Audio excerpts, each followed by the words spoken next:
YouTube channel. For today's video, meron tayong lumang smart watch. Ang gagawin natin, no, lalagyan natin nito ng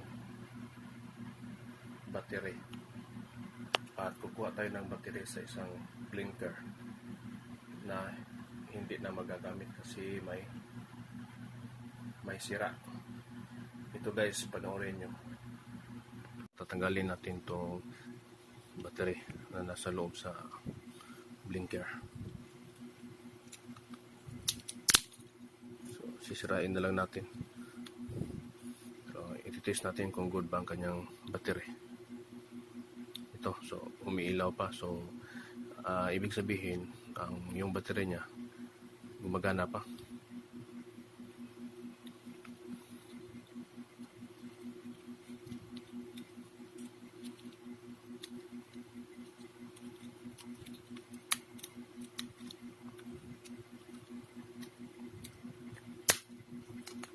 So,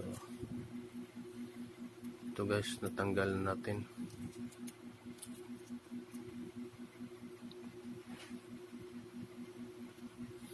So, ito, tanggalan natin ng takip.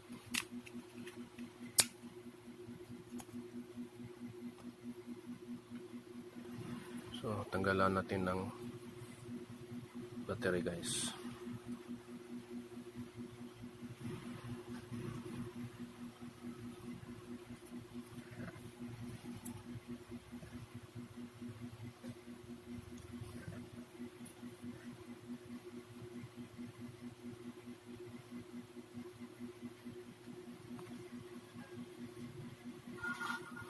So ito guys, natanggal na natin.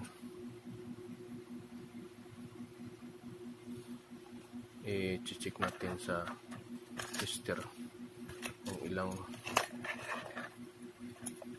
voltahe. So dito ang positive.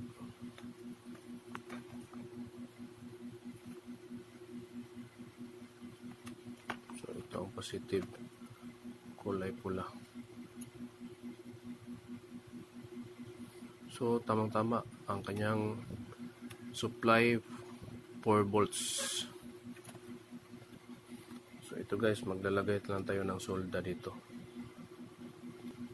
So ito guys, nalagyan na natin ng solda. So ang gagawin natin, yung battery i-connect natin dito. So ito guys, naikabit na natin ang ating battery.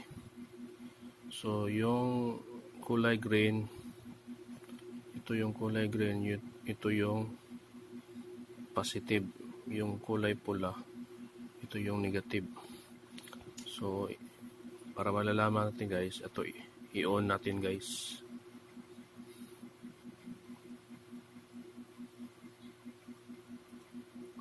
Aba, nag-on.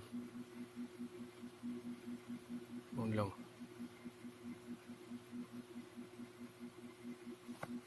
I-charge natin.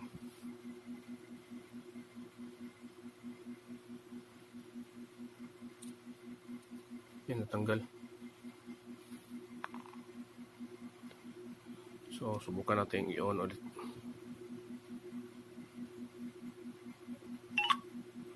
So, ito guys, lobat, i-charge natin guys. Ito.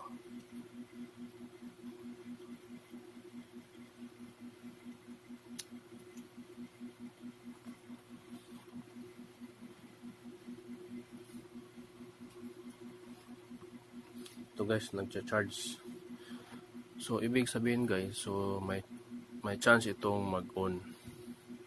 Ito, subukan natin guys. So, okay na guys, nag-on na siya. No.